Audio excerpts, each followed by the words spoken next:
The Grand Oasis Hotel buzzed with activity as the Anderson Reynolds wedding reception preparations reached their final stages. Crystal glasses gleamed under the chandeliers, white roses and baby's breath adorned every table, and the 5-tier wedding cake stood proudly at the center of the ballroom.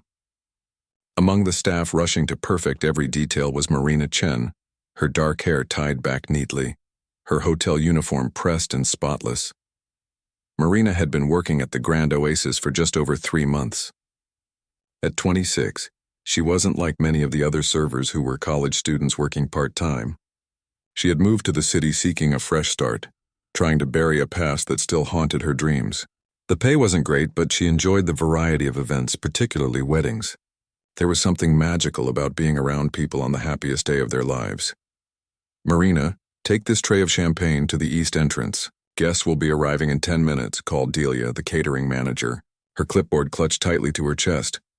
"On it," Marina replied, carefully lifting the tray of delicate flutes. As she navigated through the bustling kitchen, she overheard 2 of her co-workers talking. "Did you see that piano they brought in? Must have cost more than I'll make in 3 years, whispered Raj, a fellow server who'd been at the hotel since it opened. "The father of the bride is some big-shot investor. Heard he flew in a famous pianist just for the cocktail hour," replied Tina, rolling her eyes as she arranged canapes on a silver platter. Marina's heart skipped a beat at the mention of a piano. She hadn't touched one in nearly 4 years, not since that disastrous day that had changed everything. She shook her head slightly as if the motion could dislodge the memories and continued toward the east entrance. The ballroom was truly spectacular. Soft lighting created a warm glow throughout the space, highlighting the intricate flower arrangements and the shimmering fabric draped from ceiling to walls. And there, in the corner near the dance floor, sat a gleaming black grand piano. Marina couldn't help but stare at it for a moment too long, nearly tripping over her own feet in the process. "Careful with those," Delia hissed, appearing seemingly out of nowhere. "Each glass costs more than your hourly rate." Marina nodded apologetically and took her position by the door, plastering on her professional smile as the first guests began to arrive. The women wore designer gowns that probably cost more than Marina's monthly rent, and the men sported tailored suits with watches that could pay off a student loan. These were the city's elite: CEOs, surgeons, old money families, and young tech millionaires. She served champagne with practiced efficiency, keeping her eyes down, trying to be invisible as she'd learned to do in service jobs. The guests barely acknowledged her, taking glasses without pausing their conversations about vacation homes and stock portfolios. 2 hours into her shift, Marina was refreshing the water glasses at table 7 when she noticed Vivian Blake, the wedding planner, having what appeared to be an intense phone conversation in the corner. Vivian's normally composed face had turned pale and she was gesturing frantically with her free hand. "What do you mean you can't make it?" "The reception starts in an hour." Vivian's voice rose just enough that Marina could hear her. "Food poisoning? Are you absolutely certain you can't?" "Yes, I understand, but..." Vivian ended the call and immediately dialed another number, her fingers trembling slightly. "Hi, yes, this is Vivian Blake from Elite Events. I need an emergency pianist for the Anderson Reynolds wedding. Tonight. Yes." "Right now, actually." Marina continued her work, moving from table to table but kept glancing at Vivian, whose expression grew increasingly desperate with each call. After the 5th attempt, Vivian approached Harold Reynolds, the father of the bride, a tall man with salt and pepper hair and the confident stance of someone used to getting his way. Marina couldn't hear their conversation, but she could see Mr. Reynolds' face turning red as Vivian spoke. His voice, however, carried across the room. 6 figures for that piano, and now it's just going to sit there like an expensive decoration?" he boomed, causing nearby guests to turn and stare. "This is unacceptable, Vivian. I was clear that having classical piano music during the cocktail hour and dinner was non-negotiable." "I understand, Mr. Reynolds. I'm trying every contact I have," Vivian replied, her professional veneer cracking slightly. "But it's Saturday night and every pianist in the city is already booked. Then find one from out of the city. Fly someone in. I don't care what it costs," Mr. Reynolds insisted, straightening his bow tie with an agitated tug. "Gabrielle specifically wanted piano music like we heard at the Winterforth Gala. It's the one thing she asked for besides the flowers." Marina felt a twinge of sympathy for the bride. She'd seen Gabrielle earlier, a woman in her early 30s with kind eyes who had thanked each staff member setting up the reception. Unlike her father, she seemed down to earth despite her privileged background. As the guests began taking their seats for dinner, the absence of music became increasingly noticeable. The string quartet wasn't scheduled to arrive until after the meal, and the silence in the vast ballroom felt awkward, filled only with the clinking of silverware and muted conversations. Marina saw Gabrielle whisper something to her new husband, Thomas, her expression crestfallen. The groom squeezed her hand reassuringly, but the disappointment was clear on both their faces. During the salad course, Marina found herself stationed near the piano. Without thinking, she reached out and lightly touched its polished surface when she thought no one was looking. The cool, smooth wood beneath her fingers sent a rush of memories through her. Hours of practice, the smell of her teacher's lavender perfume, the weight of expectations, and ultimately, the crushing failure that had driven her away from music entirely. "Do you play?" The voice startled Marina. She pulled her hand back quickly as if burned, and turned to find an elderly woman watching her with curious eyes. The woman wore an elegant navy dress with a strand of pearls, her white hair styled in a classic bob. "Oh no, I was just admiring it," Marina stammered, embarrassed at being caught. The woman smiled knowingly. "A shame it's going to waste. My granddaughter was so looking forward to the music." Marina realized with a jolt that this must be Gabrielle's grandmother. "I'm sorry about that. I heard there was some problem with the pianist." "Yes, apparently so. Harold is beside himself, though he's always been one for dramatics," the older woman said with a small chuckle. "I'm Dorothy Reynolds, by the way." "Marina Chen," she replied automatically, then immediately regretted giving her real name. Servers weren't supposed to engage in personal conversations with guests. "Well, Marina Chen," Dorothy said, her eyes twinkling, "I saw the way you touched that piano. It wasn't the touch of someone who's never played." Marina felt her cheeks grow warm. "I used to play a long time ago." "Nothing special." Dorothy looked like she might say more, but was called away by another family member. Marina quickly returned to her duties, serving the main course with mechanical precision while her mind raced. By the time dessert was being served, Vivian, the wedding planner, looked defeated. She approached the head table and spoke quietly to the bride and groom, likely explaining that no replacement pianist had been found. Gabrielle nodded graciously, though Marina could see the disappointment in her eyes. Marina found herself filling water glasses at the table where Dorothy sat. "Such a shame about the music," commented a man at the table. "Harold flew that piano in from Austria specifically for tonight." Gabrielle studied piano all through childhood, Dorothy explained to the table. She wanted to share that love of music with Thomas and all their guests. As Marina moved to the next table, she felt a strange tightness in her chest. The bride's love for piano music, the disappointed guests, the beautiful instrument sitting silent, it all pulled at something deep within her. She hadn't felt this stirring in years, this desire to sit down at the keys and lose herself in music. "Don't be ridiculous," she whispered to herself as she stacked empty plates in the kitchen. "You're here to serve food and clear tables, not perform." But when she returned to the ballroom and saw Gabrielle's sad smile as she thanked a guest who'd commented on the beautiful piano, something shifted inside Marina.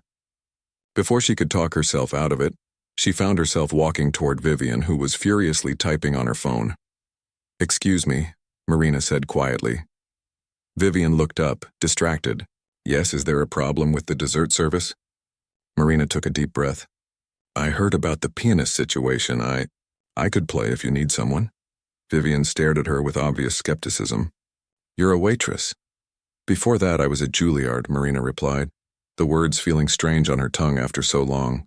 Vivian's eyes widened slightly. "You're serious?" "I am. I can play classical romantic pieces, whatever you need for a wedding." Vivian looked at her watch, then back at Marina. "Wait here." Marina stood nervously as Vivian spoke with the hotel manager, both of them glancing her way several times. Finally, Vivian returned with the manager in tow. "Ms. Chen, is it?" the manager asked, his expression stern. "Vivian tells me you've offered to play the piano." "Yes, sir. This is highly irregular." "You understand that, don't you?" Marina nodded. "If you embarrass this hotel or the wedding party," he said in a low voice, "you will be looking for a new job tomorrow. Are we clear?" "Crystal clear," Marina replied, her heart pounding so hard she was sure they could hear it. Vivian stepped in. "I'll introduce you to the bride and groom first. If they approve, you can start when dessert is finished." As Marina followed Vivian to the head table, she wondered what on earth she had just done. 4 years of not touching a piano, 4 years of running away from music, and now she was about to perform at one of the most expensive weddings the hotel had ever hosted. She was either about to rekindle something she'd lost or make the biggest mistake of her professional life. Marina stood awkwardly at the edge of the head table, still in her server's uniform with the small name tag pinned to her chest. The bride, Gabriel, looked up at her with curious eyes while the groom, Thomas, paused mid-conversation. Vivian, the wedding planner, cleared her throat.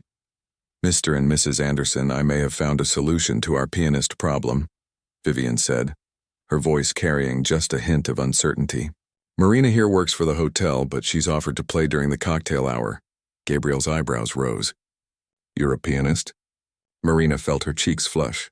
She hadn't claimed that title in years. "I used to be. I studied at Juilliard for 3 years."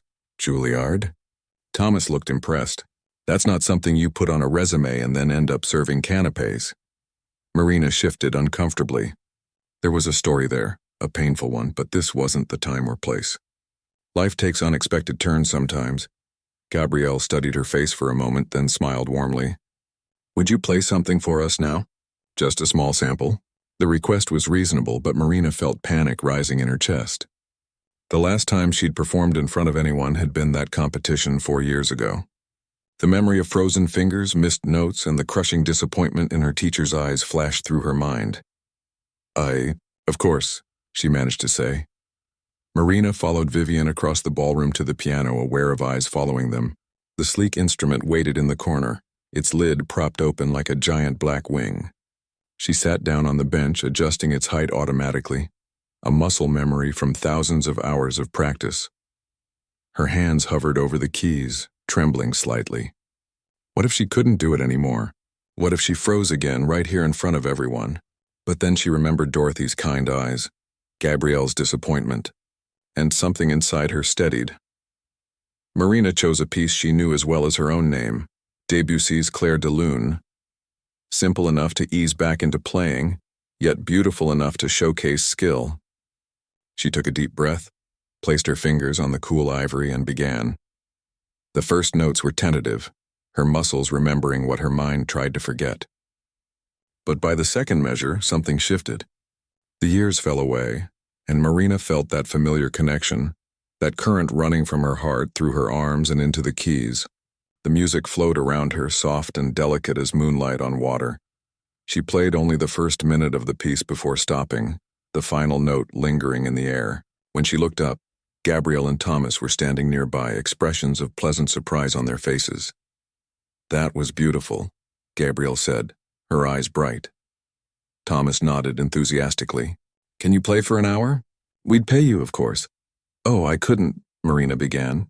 "Please," Gabrielle interrupted. "It would mean so much to me. I grew up playing piano, and having live music was the one thing I really wanted today." Put that way, how could Marina refuse? "I'd be honored then." Vivian looked relieved. "Wonderful. You can start when dessert service is completed, about 20 minutes. I'll have the sound technician set up a microphone near the piano." Marina nodded, suddenly realizing what she'd committed to, an hour of playing after 4 years of silence. She'd need more than one piece. "I should go change first," she said, looking down at her uniform. "No time," Vivian replied briskly. "Besides, the contrast will be more impressive." Server turned concert pianist, the guest will love it. As Vivian walked away to inform Mr. Reynolds of the solution, Marina felt a flutter of anxiety. She would be performing as herself, not in a concert dress, not with her hair perfectly styled, but in a simple black uniform, her hair pulled back in a practical bun. There would be no hiding behind a performer's persona. Gabrielle lingered a moment longer. "What happened, if you don't mind my asking? Why did you leave music?" Marina hesitated. "It's a long story, but the short version is that I failed when it mattered most and I couldn't face trying again." Gabrielle's expression softened. "Well, I'm glad you're trying now." As the bride returned to her guests, Marina slipped away to the kitchen. She needed a moment to collect herself, to mentally review what pieces she could still play from memory. Raj caught her arm as she pushed through the swinging doors. Hey, what's going on? Delia's looking for you. We're short a server for dessert. I'm playing the piano, Marina said, the words sounding strange to her own ears. Raj stared at her. You're what? Their pianist canceled and I volunteered. Saying it out loud made it seem even more surreal. You play piano? Like professionally? I used to. Marina filled a glass with water and drank it quickly. Look, can you cover my tables? I need to remember what pieces I can still play. Raj still looked bewildered but nodded. Sure, but you owe me the full story later. Marina found a quiet corner by the dry storage area and closed her eyes, mentally running through her repertoire. Which pieces could her fingers still find after all this time? Debussy, certainly. Some Chopin nocturnes and waltzes. A few Bach preludes. Enough for an hour if she didn't panic. The kitchen door swung open and Delia stormed in, her face tight with anger. Chen, what is this I hear about you abandoning your post to play piano? We are understaffed as it is. The hotel manager approved it, Marina said quietly. The wedding party requested it. Delia's mouth pressed into a thin line. This is highly irregular. I know. I'm sorry for the inconvenience. After a tense moment, Delia sighed. Fine. But don't expect special treatment when you return to your regular duties. And if this goes poorly, it won't reflect well on the catering department. I understand. As Marina prepared to return to the ballroom, Dorothy, Gabrielle's grandmother, appeared in the doorway, looking slightly out of place among the bustling kitchen staff. There you are, she said with a smile. I thought I might find you hiding back here. Marina blinked in surprise. Mrs. Reynolds, guests aren't allowed in the kitchen. Dorothy waved her hand dismissively. At my age, dear, rules become more like suggestions. She stepped closer, lowering her voice. I wanted to thank you for doing this. My granddaughter loves music more than anything except perhaps her new husband. It's nothing, really, Marina replied, suddenly feeling shy. It's not nothing, Dorothy said firmly. I recognize fear when I see it, and you're terrified right now. Yet you're doing it anyway. That's courage. Marina swallowed hard. What if I mess up? Dorothy patted her hand. Then you'll have still done more than the professional who didn't show up at all. She reached into her clutch and pulled out a small pin, a delicate gold treble clef. For luck. My husband gave it to me on the opening night of my first play. I was an actress in my youth. Before Marina could protest, Dorothy had pinned it to her uniform, just above her name tag. There. Now go remind yourself who you really are. With those words echoing in her mind, Marina returned to the ballroom.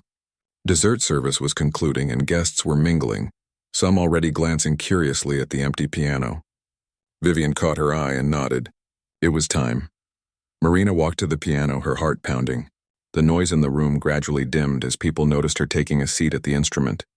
She adjusted the bench, a simple act that transported her back to countless recitals and practice sessions. The gold pin on her chest caught the light, gleaming like a small star. Mr. Reynolds stood nearby, his expression skeptical as he watched a server prepare to entertain his distinguished guests. The hotel manager hovered anxiously at the edge of the room.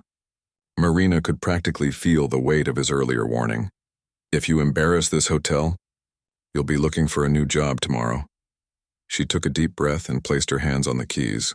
For a moment, doubt threatened to overwhelm her. 4 years was a long time. Her muscles had forgotten. Her mind had tried to bury the memories, and here she was, about to expose herself completely to a room full of strangers. Then she caught sight of Dorothy, who gave her an encouraging nod, and Gabrielle, who was watching with hopeful eyes. Marina closed her eyes and began to play. The opening notes of Claire de Lune filled the room, this time not as a sample but as a complete performance. Her fingers moved across the keys with growing confidence, finding their way home after a long absence. The piece built slowly, like moonlight gradually illuminating a landscape, each note clear and pure in the hushed room. Marina lost herself in the music, forgetting about the audience, the fancy wedding, her uniform, everything except the conversation between her fingers and the piano. This was why she had fallen in love with music in the first place. This feeling of connection, of expressing something beyond words. As the final notes faded, there was a moment of complete silence, that precious pause after a performance when the audience is still caught in the spell of the music. Then came applause, startling in its enthusiasm. Marina opened her eyes to see guests looking at her with expressions ranging from surprise to admiration. Gabrielle was beaming, and even Mr. Reynolds appeared impressed. Emboldened, Marina transitioned smoothly into Chopin's Nocturne in E-flat major, its gentle, dreamy melody floating above the left-hand's steady rhythm. By the third piece, a livelier Chopin waltz, guests had returned to their conversations, but now with the music as a beautiful backdrop rather than awkward silence. Marina felt herself relaxing, her body remembering the joy of playing instead of the pressure of performing.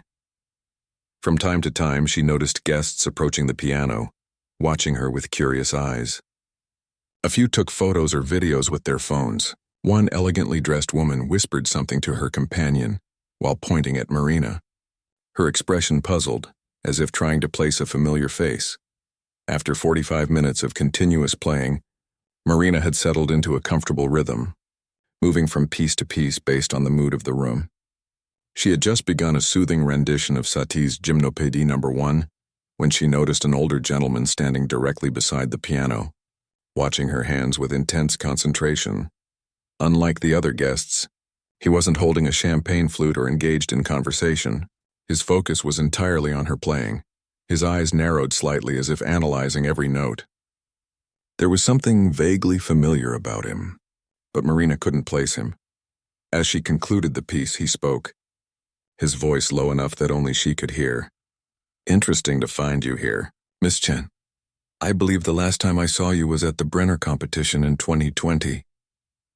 Marina's fingers stumbled on the keys, hitting a jarring wrong note before she quickly recovered and smoothly transitioned to another piece. Her heart was suddenly racing again, but for an entirely different reason. Now she recognized him. Leonard Winters, one of the most respected conductors in the country and a judge at the competition that had ended her career. The competition where she had frozen on stage, her mind going completely blank in the middle of Rachmaninoff's Piano Concerto No. 2, resulting in 30 seconds of excruciating silence before she had fled the stage in tears. He was the last person she had expected, or wanted, to see tonight. Marina's fingers continued to move across the keys, muscle memory carrying her through Beethoven's Moonlight Sonata, while her mind reeled. Leonard Winters was here, the man who had witnessed her greatest humiliation. She kept her eyes fixed on the piano, afraid to look up and see judgment in his face. "You play beautifully," Leonard said quietly, still standing beside the piano. "More honestly than you did 4 years ago." Marina risked a glance at him. His expression wasn't unkind, but it held an intensity that made her nervous. At 72, Leonard Winters remained one of the most influential figures in classical music, known for his uncompromising standards and the careers he had both made and broken. "Thank you," she managed to say between phrases of music. "Please excuse me, I need to focus." Leonard nodded and stepped back, but he didn't leave. Instead, he found a seat nearby where he could continue to watch her performance, his fingers occasionally tapping against his knee in time with the music. Marina forced herself to breathe deeply, to stay in the moment rather than spiraling into memories of that awful day. The hot stage lights, the expectant silence of the audience, the sudden emptiness in her mind where Rachmaninoff's notes should have been. She had practiced that concerto hundreds of times, could play it in her sleep, until the moment when it mattered most. A light touch on her shoulder briefly startled her. Gabrielle, the bride, leaned down and whispered, "Everyone loves the music. My father is actually smiling, that's a rare sight." Her eyes sparkled with happy tears. "Would you mind playing a bit longer? The band had car trouble and won't arrive for another hour." Marina nodded, though internally she panicked at the thought of playing longer than planned, especially with Leonard Winters scrutinizing every note. "Of course," she said, "I'd be happy to." As Gabrielle returned to her guests, Marina transitioned into a Bach prelude, its mathematical precision requiring just enough concentration to keep her anxious thoughts at bay. She had expected to play for an hour at most, but now she might need to fill 2 hours. Could her rusty skills and memory hold up that long? She glanced around the room, trying to gauge the crowd. Most of the older guests seemed to appreciate the classical selections, but some of the younger ones looked restless. Perhaps she needed to mix things up. Marina shifted smoothly into a classical arrangement of a popular love song from the previous decade, something that would be familiar to most guests without being too obvious. The effect was immediate. Several guests perked up, exchanging smiles of recognition. A few even began softly singing along. Marina felt a surge of confidence and continued in this vein, weaving classical techniques into contemporary melodies. From across the room, Marina noticed Dorothy beaming with pride, the older woman's eyes twinkling as she watched her granddaughter's wedding, transformed by unexpected music. Next to Dorothy sat a distinguished-looking man who seemed to be recording Marina's performance on his phone. In fact, Marina realized with a jolt, quite a few guests were now recording her. She saw phones held up throughout the room, some discreetly, others openly. Her fingers nearly stumbled again, but she forced herself to continue. What did it matter? She wasn't trying to hide anymore. After another 20 minutes of playing, Marina saw movement near the doorway. Hotel staff were wheeling in a small refreshment station with water and coffee for guests. Among them was Raj, who caught her eye and gave an exaggerated thumbs up, mouthing, "You're amazing." Marina smiled despite her nervousness. Delia appeared as well, her earlier displeasure apparently forgotten as she watched Marina with newfound respect.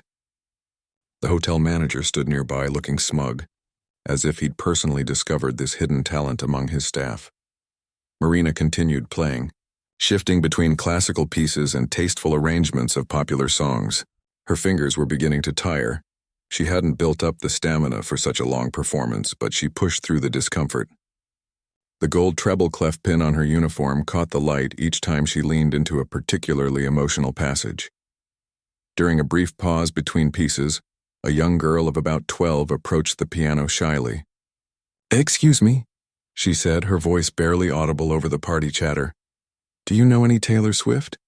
Marina smiled. "I might. Any particular song?" "Love Story. It's my favorite." Marina nodded and began a gentle, classical-inspired rendition of the pop hit. The girl's face lit up with delight and she stayed by the piano, watching Marina's hands with fascination. "Do you play?" Marina asked during a repeated section. The girl nodded. "A little, but not like you." "How did you learn to play so well?" "Practice," Marina answered honestly. "Hours and hours of practice." "I always mess up," the girl confessed. "So do I," Marina said, thinking of the competition. "But that's how we learn." The girl smiled gratefully and returned to her parents, who nodded appreciatively at Marina from across the room. As the evening progressed, more guests approached the piano between pieces, some to make requests, others simply to express their admiration. Marina found herself enjoying these brief interactions, the genuine connection with people who appreciated music. "You're quite the hit," came Leonard Winter's voice again. He had returned to his spot beside the piano. "I'd say this crowd is more impressed than the judges at Brenner." Marina tensed. "I'd rather not talk about that day." "Understandable." Leonard studied her for a moment. "But I've always wondered why you never tried again. One bad performance doesn't end a career, unless you let it." Before Marina could respond, a commotion at the entrance drew everyone's attention. The band had finally arrived, musicians in matching suits hurrying in with instrument cases and equipment.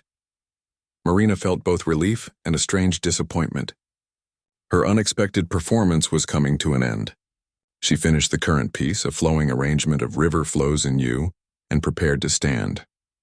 "Wait," Leonard said, his voice commanding despite its softness. "Play one more.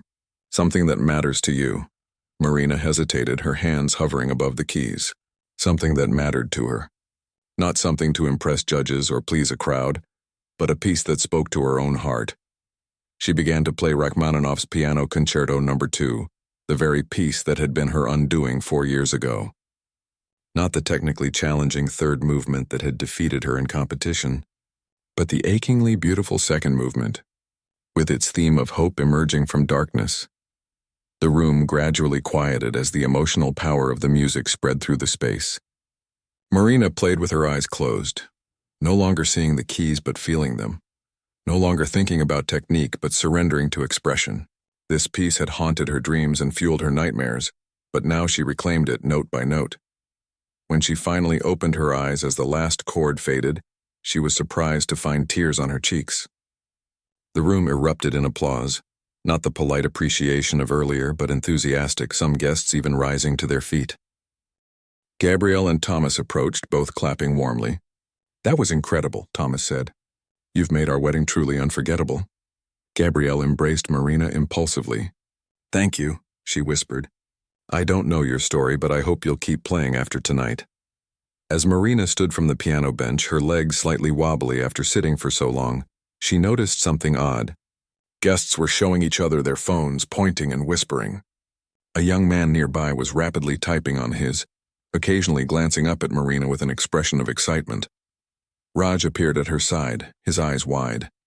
"You've gone viral," he said, showing her his phone screen. "Someone posted a clip of you playing about 40 minutes ago. It's already got thousands of views." Marina stared at the screen in disbelief. There she was in her server's uniform with her hair in a simple bun, playing Chopin as if born to it. The video caption read, "High-class wedding shocked when waitress sits down at piano and plays like a concert pianist." "There are more videos too," Raj continued, scrolling through his feed. "People are going crazy trying to figure out who you are." The band had begun setting up on the small stage, the lead singer occasionally glancing curiously in Marina's direction. The hotel manager was suddenly beside her, all smiles now. "Ms. Chen, that was quite a performance," he said, his voice oozing with approval that had been absent hours earlier. "Perhaps we should discuss a more permanent arrangement. Our lounge could use a pianist on weekends." Before Marina could respond, Leonard Winters stepped forward. "I believe Ms. Chen's talents might be better utilized elsewhere," he said with quiet authority. "If she's interested, of course." Marina felt overwhelmed. An hour ago, she had been an anonymous server carrying trays of champagne. Now strangers were filming her. Her boss was offering her a new position. And Leonard Winters, the very man whose judgment she had feared for years, was hinting at opportunities. Dorothy appeared at her side, slipping an arm through hers. "Come, dear," she said gently. "You look like you could use a moment of quiet." As Dorothy led her away from the crowd to a small alcove near the garden doors, Marina felt her phone buzzing repeatedly in her pocket, messages and notifications pouring in as friends recognized her in the rapidly spreading videos. "Deep breaths," Dorothy advised. "Tonight is just the beginning, I think." Marina looked out at the garden, the fairy lights twinkling among the trees like stars. "The beginning of what?" Dorothy smiled knowingly. "That's entirely up to you, isn't it?"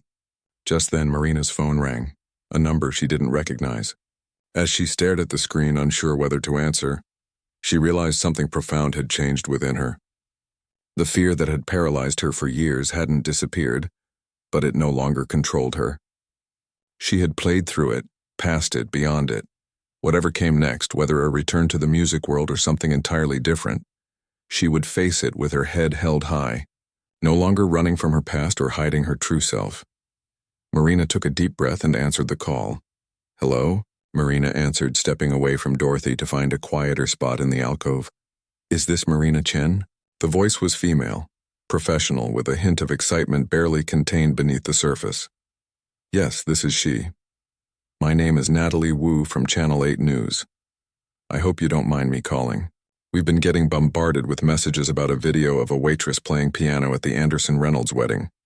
Our viewers are fascinated, and we'd love to feature your story on tomorrow's morning show." Marina blinked in surprise. "A news station wanted to interview her? I'm sorry, how did you get my number?" "One of our reporters is a guest at the wedding, Priya Kadam. She passed along your contact information. We'd be honored to have you come to the studio first thing tomorrow." Marina's mind raced. This was happening too fast. Just hours ago, she'd been anonymously serving drinks, and now a TV station wanted to interview her. Can I think about it?" "This is all very sudden." "Of course," Natalie replied, though Marina could hear the disappointment in her voice. "But I should mention we're not the only ones trying to reach you. This story is spreading quickly." After promising to call back with her decision, Marina ended the call and leaned against the wall, trying to steady her breathing. Dorothy watched her with curious eyes. "Everything all right, dear?" "A news station wants to interview me tomorrow," Marina said, the words feeling unreal as she spoke them. "This is crazy. I just played the piano at a wedding. People do that all the time." Dorothy's eyes twinkled. "Not quite like you did. There's something special in the contrast. The server who sits down and plays like a concert pianist. People love unexpected talent." Before Marina could respond, her phone buzzed with a text from Raj. "Get back in here. Everyone's asking about you." Marina took a deep breath and followed Dorothy back into the ballroom. The band was now playing, a lively jazz number that had guests dancing, but she immediately noticed people pointing and whispering as she entered. Several approached her with compliments asking where they could hear her play again. The hotel manager intercepted her, all smiles now. "Ms. Chen, there you are. I've had several guests inquire about your regular performance schedule. As I mentioned earlier, we should discuss a position in our lounge. Perhaps with proper advertising we could make it a regular feature." Marina nodded noncommittally, still feeling overwhelmed. "Thank you, but I need some time to think." As the manager walked away, clearly already planning how to capitalize on her newfound popularity, Marina felt a hand on her elbow. She turned to find Leonard Winters. "Walk with me," he said. Not a request, but not quite a command either.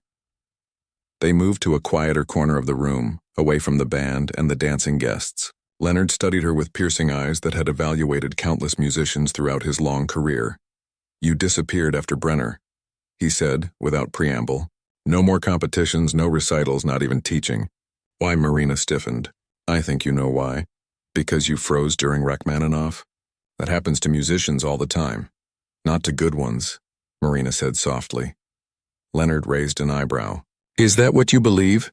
That one memory lapse defines your worth as a pianist?" When Marina didn't answer, he continued, his voice gentler than before.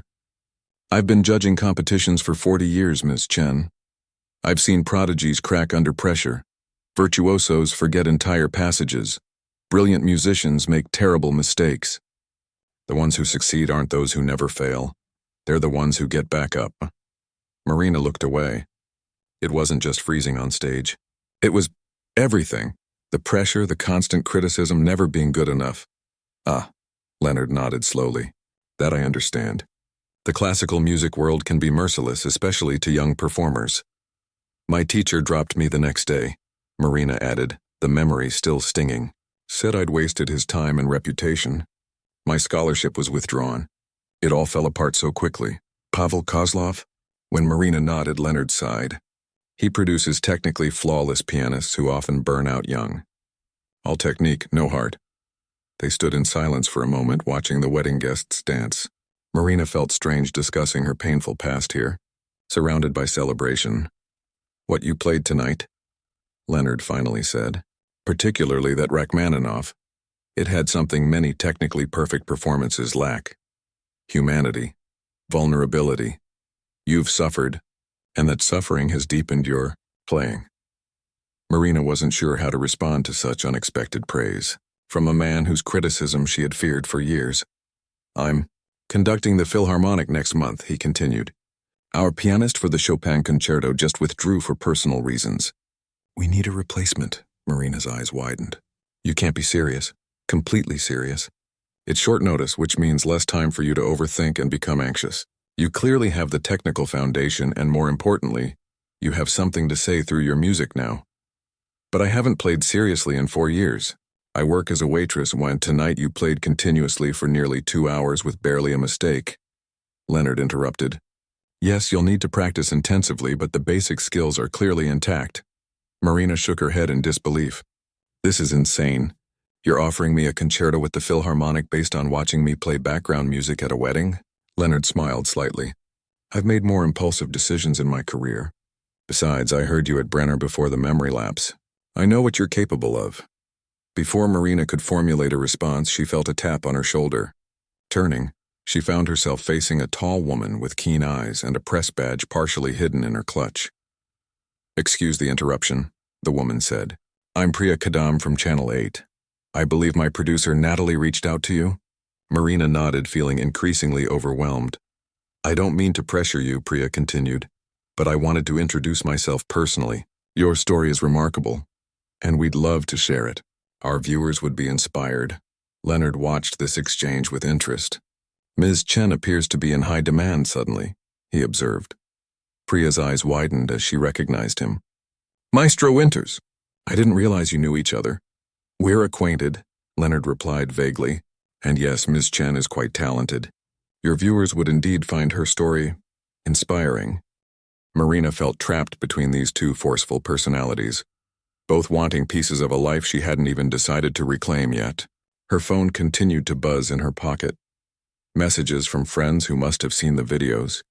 notifications from social media platforms she rarely used. Just then, Gabrielle approached, slightly breathless from dancing. "Marina, there you are. Thomas and I wanted to thank you properly before we leave for the airport." Grateful for the interruption, Marina excused herself from Leonard and Priya to speak with the bride and groom. "Your playing made our wedding truly special," Thomas said sincerely. "All our guests are talking about it. I understand you studied at Juilliard?" Gabrielle asked. Marina nodded. "For 3 years. I left before finishing. Well, after hearing you play, I hope you'll go back," Gabrielle said, squeezing Marina's hand. "You have a gift that shouldn't be hidden." As the newlyweds moved on to say goodbye to other guests, Marina found herself face to face with Dorothy again. "Having second thoughts?" the older woman asked perceptively. "More like 15th thoughts," Marina admitted. "Everything's happening so fast. A TV interview. Leonard Winters offering me a concert opportunity. I was just serving drinks a few hours ago." Dorothy smiled gently. "Sometimes life changes in an instant. The question is whether you'll embrace it or retreat." Marina thought about that as she glanced around the room. The hotel manager was deep in conversation with Mr. Reynolds, both occasionally looking her way. Priya was on her phone, no doubt reporting to her producer about finding both Marina and Leonard Winters. Raj and some of the other servers were huddled near the kitchen entrance, watching her with undisguised curiosity. Her old life as an anonymous server was slipping away before her eyes, whether she was ready or not. "I'm scared," she confessed to Dorothy. "What if I fail again? What if I freeze on stage in front of the Philharmonic? Or mess up during a live television interview? Last time I lost everything." Dorothy's eyes softened. "Did you really, though? Or did you just change direction for a while?" Marina considered this. Had she lost everything 4 years ago? Or had she simply been forced to discover other parts of herself? The person she was now, more resilient, more humble, more compassionate, might not have emerged if she'd continued on her original path of competitions and pressure. "I don't know if I want to go back to that world," Marina said slowly. "The constant judgment, the cutthroat competition?" "Then don't," Dorothy said simply. "Create your own path. Use your music in ways that bring you joy, not anxiety." As if on cue, Marina's phone rang again, yet another unfamiliar number. She silenced it and took a deep breath. "I need some air," she said. "And some time to think." Dorothy nodded understandingly. "Of course, dear. Just remember, whatever you decide, tonight proved you're still a pianist. Whether you play in concert halls or hotel lounges or just for yourself, that truth remains." Marina slipped out to the hotel garden, the cool night air a welcome relief from the stuffiness of the ballroom and the weight of sudden expectations. Fairy lights twinkled in the trees, and the fountain in the center of the garden created a soothing background melody. She sat on a stone bench, removed from the wedding celebration, but still able to hear the music floating out through the open doors. Her fingers moved unconsciously in her lap, playing silent notes along with the band's jazz number. How quickly life could change. This morning, she had been just another anonymous server. Tonight, she was fielding calls from news stations and considering an offer to perform with the Philharmonic. It seemed unreal, like a dream she might wake from at any moment. Marina pulled out her phone, finally checking the barrage of notifications. There were texts from friends she hadn't spoken to in years, former classmates from Juilliard, even an old high school music teacher. All of them had somehow seen the videos, all expressing amazement and encouragement. One message caught her eye, from her mother in Taiwan, who had sacrificed so much for Marina's early music education. "I always knew you would find your way back to the piano when you were ready. So proud of you, my daughter." Tears welled in Marina's eyes. Her mother had never pushed her to continue after the disaster at Brenner, had never made her feel like a failure for walking away. She had simply waited, trusting Marina would heal in her own time. As she sat in the peaceful garden, Marina realized she had a choice to make, not between returning to music or continuing as a server, but between fear and courage. Between hiding from her past or embracing it as part of her story. The gold treble clef pin from Dorothy caught the light as Marina looked down at her uniform. Tonight had shown her that she didn't need a concert hall or a perfect setting to make beautiful music. Perhaps there was a middle path, one where she could play again without the crushing pressure that had broken her spirit before. With newfound clarity, Marina stood up. She didn't have all the answers yet, but she knew one thing for certain. She was ready to stop running from the piano. Whatever came next, whether a television interview, a concert with the Philharmonic, or simply playing for her own joy, she would face it with her head held high. Her phone rang once more. This time, Marina answered with a steady voice. 3 months had passed since the Anderson-Reynolds wedding. Marina stood backstage at Symphony Hall, adjusting the sleeves of her elegant black gown. Through the curtains, she could hear the murmur of the audience as they filled the seats, over 2,000 people waiting to hear her play. 5 minutes, Ms. Chen, the stage manager said with a reassuring smile. Marina nodded, her heart racing but her mind calm. The journey to this moment had been a whirlwind, yet somehow it felt like coming home. The morning after the wedding, Marina had appeared on Channel 8's morning show. She'd been nervous at first, but Priya's gentle questioning had put her at ease as she shared her story. Her early training in Taiwan, her scholarship to Juilliard, the devastating competition failure, and her 4 years away from music. I thought I was running away, she had told the viewers, but now I realize I was just taking a different path for a while. The interview had gone viral, just like the wedding videos. Suddenly, Marina found herself at the center of a story people couldn't get enough of. The classical pianist who became a waitress, only to rediscover her gift by chance at a stranger's wedding. Other interviews followed, along with offers from venues, agents, and recording companies. It had been overwhelming, but Marina had approached each opportunity with a new perspective. No longer was she the desperate student willing to sacrifice everything for success. Now she carefully considered each offer, asking herself not, will this make me famous, but will this bring me joy? Leonard Winters had been true to his word about the Philharmonic. He'd arranged an audition with the orchestra's board, who had been skeptical at first but quickly convinced by her playing. Tonight would be her debut, Chopin's Piano Concerto No. 1, a piece that showcased both technical brilliance and emotional depth.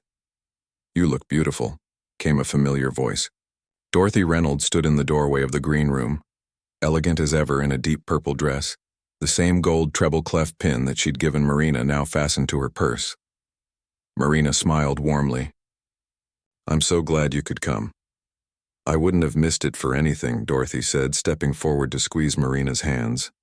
Gabrielle and Thomas send their love from Paris. They're streaming the performance online.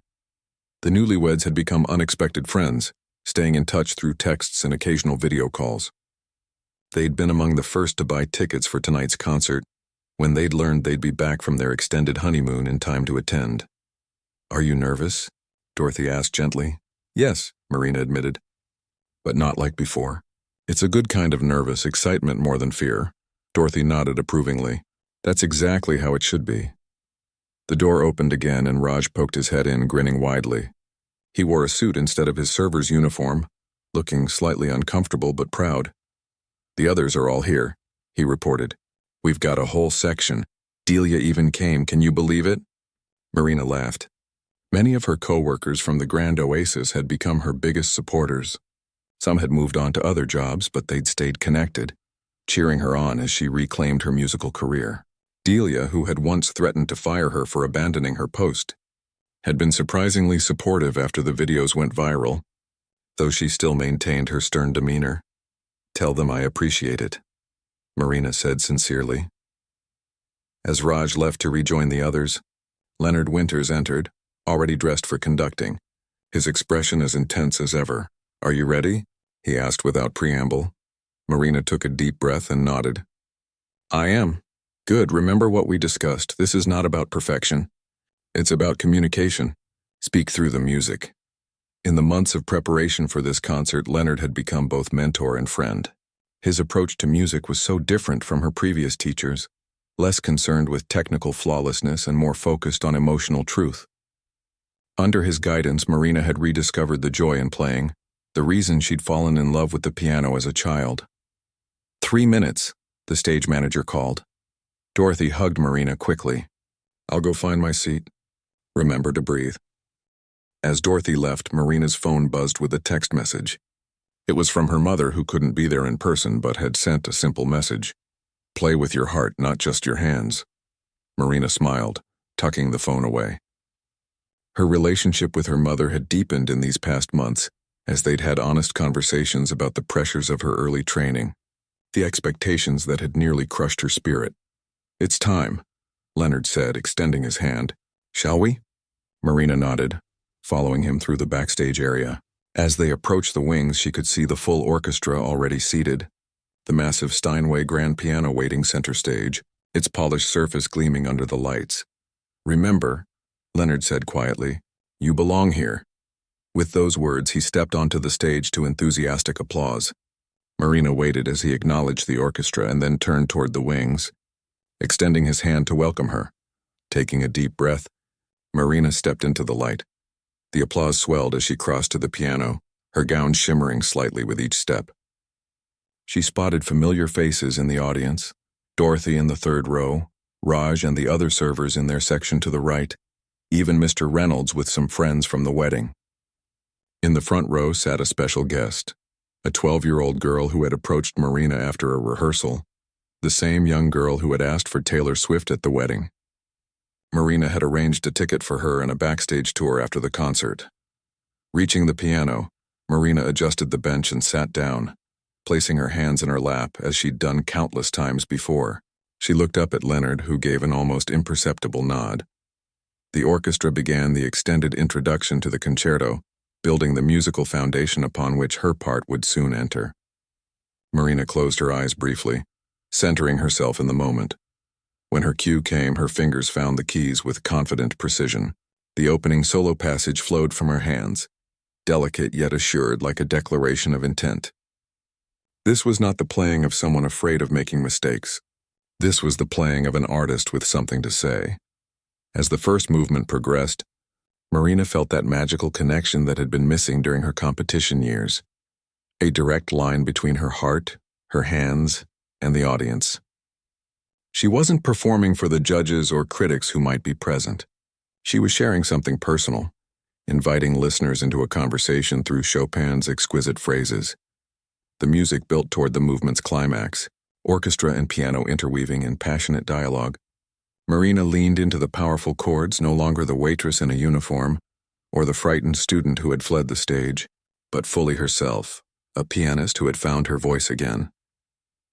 During the brief pause before the second movement, she caught Leonard's eye. He was conducting with rare enthusiasm, his usually stoic face alive with approval. In the audience, Dorothy was beaming, and even from a distance, Marina could see tears on her cheeks. The lyrical second movement began, its tender melody seeming to speak directly to Marina's journey, the pain of failure, the courage to begin again, the beauty found in unexpected places.